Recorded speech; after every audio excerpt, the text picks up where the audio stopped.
प्यारे दोस्तों, स्वागत है आप सभी का हमारे वीडियो चैनल सक्सेस क्लासेस 3.0 में। आज ब्रह्मास्त्र बैच में आपको हम लेके आ गए अवतल दर्पण द्वारा प्रतिबिंब का बनना। ठीक है, जो कि परीक्षा की दृष्टि से बहुत मोस्ट इंपॉर्टेंट क्वेश्चन है। ठीक है, ये लगभग हूबहू पेपर में फंसने वाला सवाल है। ठीक है, सिकंदर सिकंदर कभी किसी हालात के आगे नहीं झुकता। सिकंदर कभी किसी हालात के आगे नहीं झुकता। अगर तारा टूट जाए तो कभी जमीन पर नहीं गिरता। गिरते होंगे लाखों दरिया समंदर में, पर कोई समंदर कभी किसी दरिया में नहीं गिरता। कोई समंदर कभी किसी दरिया में नहीं गिरता। तो दोस्तों चलिए हम इसी के साथ आ जाते हैं कि अवतल दर्पण द्वारा प्रतिबिंब का बनना। इसमें पहले आपको हम 3 स्टेप बता चुके थे। ठीक है, आज हम चौथे स्टेप पर चलते हैं। तो चलिए आज हम चौथे स्टेप पर चलते हैं। चौथा स्टेप आपका था जब वस्तु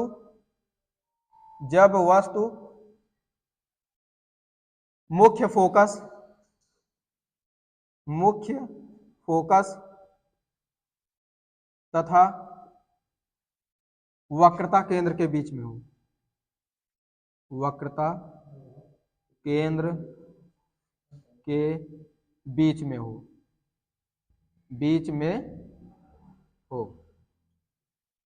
ठीक, जब वस्तु वक्रता केंद्र तथा मुख्य फोकस के बीच में हो। ठीक है, तब इसकी स्थिति कैसे होगी? किसकी? प्रतिबिंब की। इसका आकार कैसा होगा? वास्तविक होगा कि आभासी होगा? ठीक है, तो इन सभी के बारे में हम चलिए जानते हैं। ठीक है, ये आपका क्या हो गया? ये कौन सा दर्पण है? कमेंट करके बताइए। ये आपका कैसा दर्पण है? ये आपका अवतल दर्पण है। ठीक है, ये आपका अवतल दर्पण है। इसका नाम M1 और M2 है। ठीक है, अब यहां पर दर्पण के मध्य बिंदु में क्या होता है? ध्रुव होता है, पोल। ठीक है, अब यहां पर क्या होता है? वक्रता केंद्र होता है C।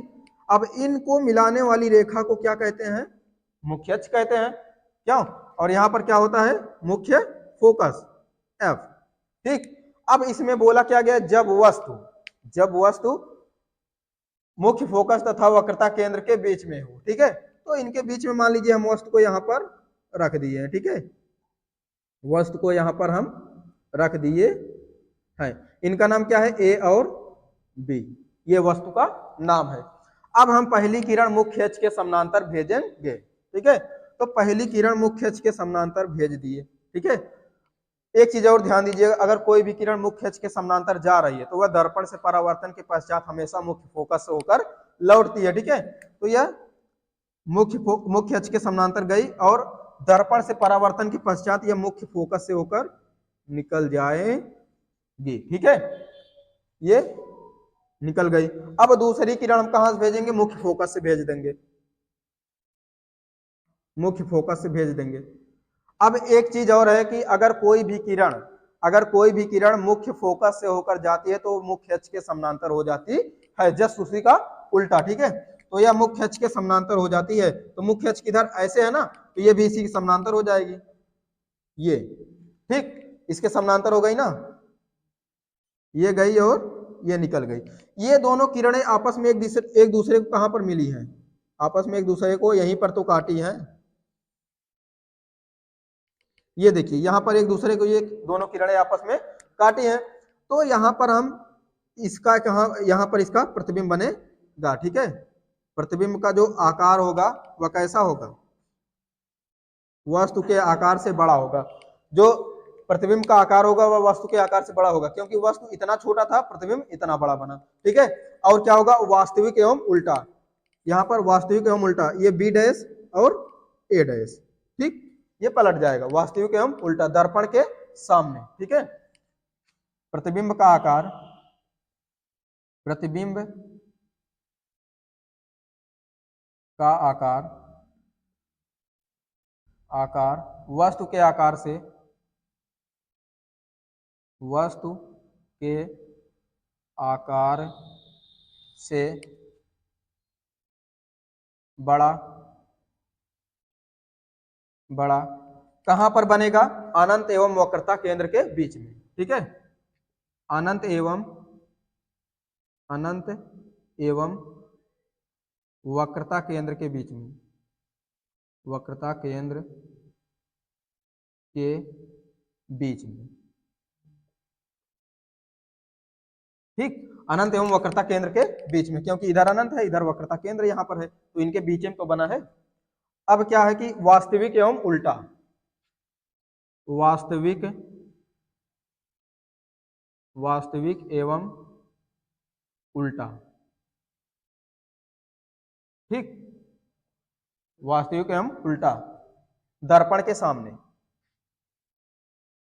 दर्पण के सामने, ठीक। तो इस तरीके से आप इसका चित्र बनाएंगे और इस तरीके से इसको दर्शा देंगे तो आपका नंबर कटेगा नहीं, ठीक है। तो अब हम चलिए अगले वाले की तरफ चलते हैं, इसके बाद जो अगला स्टेप होगा उसके बारे में हम अच्छे तरीके से जानते हैं। तो चलिए अब हम जानते हैं कि जब वस्तु मुख्य फोकस पर हो तो तब इसका प्रतिबिंब कहाँ बनेगा, कैसा बनेगा, वस्तु के आकार से बड़ा होगा या छोटा होगा, ठीक है। तो इसके बारे में हम बहुत ही अच्छी तरीके से जान लेते हैं। ये क्या है आपका, कौन सा दर्पण है, ये आपका अवतल दर्पण है, ठीक है। ये आपका अवतल दर्पण है, इसका नाम है M1 और M2, ठीक है। अब इनके मध्य में क्या होता है, ध्रुव होता है, पोल, ठीक है। यहां पर इसका वक्रता केंद्र होता है, ठीक। अब इन दोनों को मिलाने वाली रेखा क्या कहलाती है, मुख्य अक्ष कहलाती है, ठीक है। यहां पर इसका क्या होता है, फोकस होता है, ये आप जानते हैं, ठीक है, हमें पता है, ठीक। अब इसमें क्या बोला गया है कि जब वस्तु मुख्य फोकस पर हो, तो मुख्य फोकस ये है, इसी पर वस्तु को रख दिया गया है, ठीक। ये वस्तु ए और बी है, ठीक है, इनका नाम ए और बी रख दिया गया है। अब पहली किरण हमेशा पहली किरण फिर हम मुख्य फोकस मुख्य अक्ष के समानांतर भेजेंगे, ठीक है। तो मुख्य अक्ष के समानांतर गए, क्योंकि मुख्य अक्ष यही है तो इसके समानांतर ये किरण हम भेज दिए हैं, ठीक है। तो दर्पण से परावर्तन के पश्चात कोई भी किरण अगर मुख्य अक्ष के समानांतर जाती तो वह दर्पण से परावर्तन के पश्चात हमेशा मुख्य फोकस से होकर गुजरती है। तो यहां से गई है और यहां से ये परावर्तन इसका हो गया, ठीक है, ये गई और यहां से इसका परावर्तन हो गया। अब दूसरी किरण हम कहां से भेजेंगे, तो वक्रता केंद्र से भेजेंगे, दूसरी किरण हम वक्रता केंद्र से भेजेंगे, ठीक है, जो कि गई यहां से और दर्पण से टकराई और टकराकर पुनः उसी मार्ग से वापस लौट गई, ठीक है। क्योंकि हम आपको इसके पहले बता चुके हैं कि अगर कोई भी किरण वक्रता केंद्र से जाती है तो वह परावर्तन के पश्चात पुनः उसी मार्ग से वापस लौट आती है। तो ये गई और उसी मार्ग से वापस लौट आई, ठीक है। इनको हम आगे डैश डैश करके लेके जाएंगे तो कहीं पर ये मिल जाएंगी, ठीक है, या मिलती हुई प्रतीत होंगी, ठीक है। तो इसमें क्या होगा कि वस्तु जो होगा, वस्तु के आकार से प्रतिबिंब का आकार जो होगा बहुत बड़ा होगा, ठीक है, वास्तविक एवं उल्टा होगा। कहां बनेगा, दर्पण के सामने बनेगा, ठीक, दर्पण के सामने बनेगा, कहां पे, अनंत पर बनेगा, ठीक है। प्रतिबिंब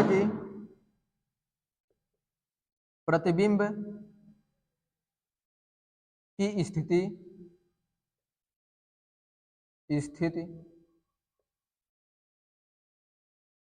वस्तु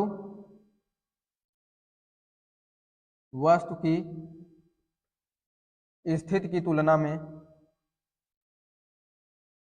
स्थिति की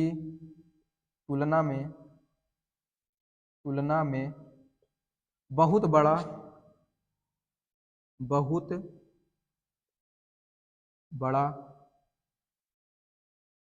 वास्तविक एवं उल्टा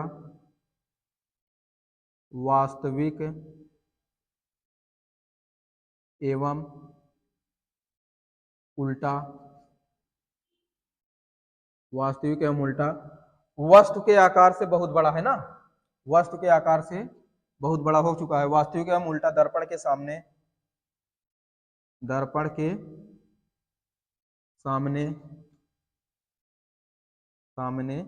अनंत पर बनेगा,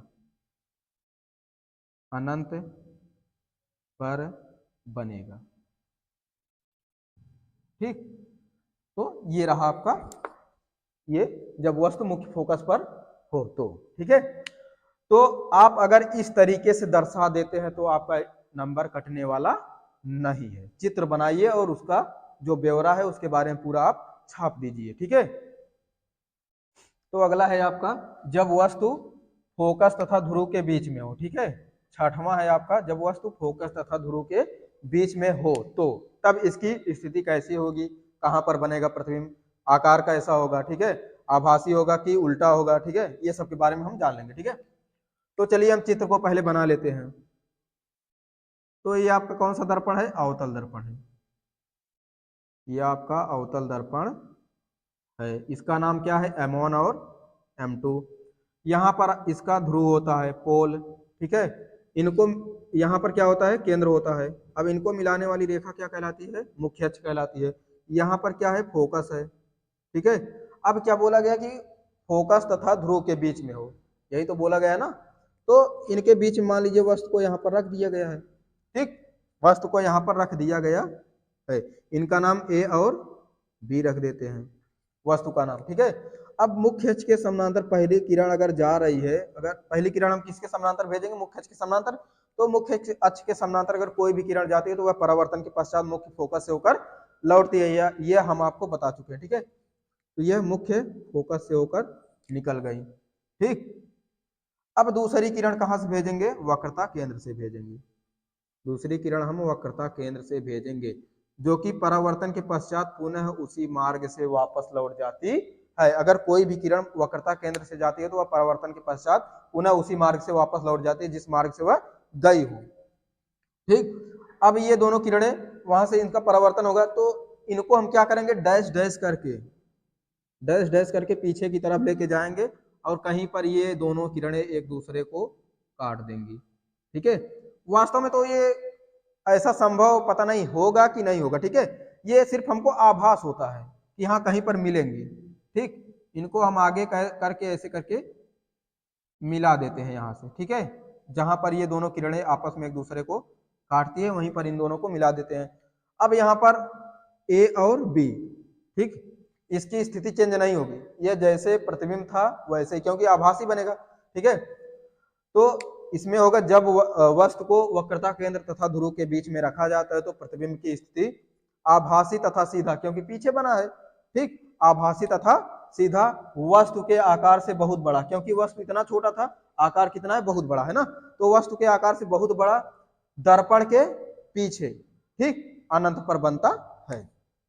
यहां पर आ जाइए, इसके बारे में लिख देते हैं। तो यहां पर हो जाएगा जब वस्तु को ध्रुव तथा फोकस के बीच में रखा जाता है तो इसकी स्थिति जो होगी, वस्तु के आकार से बहुत बड़ा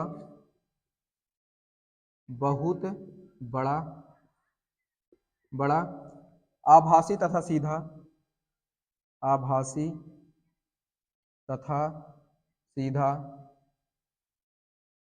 दर्पण के